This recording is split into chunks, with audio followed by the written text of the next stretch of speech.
यो यस्तो कसले गरिदिएको होला, यो यस्तो नगरिदिनु होला। यो खाना लगेको पानी हो, पानीको दुःख भएर त लगेको, त खेलाउनको लागि लगेको होइन नि त पानी।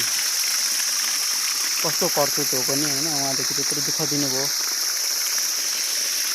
किन यस्तो गरिदिनु भएको होला। के हो बरु समस्या छ भने व्यक्तिसँग भन्नु न, यो पानी चाहिँ किन यस्तो बनाइदिनु भएको होइन, को होला। पक्कै न पक्कै यो भिडियो हेर्नुहुन्छ होला तपाईँहरूले। यो भिडियो हेर्नुभयो भने र कसैले देख्नुभएको छ भने पनि यो कसले गरेको होला भनिदिनु होला।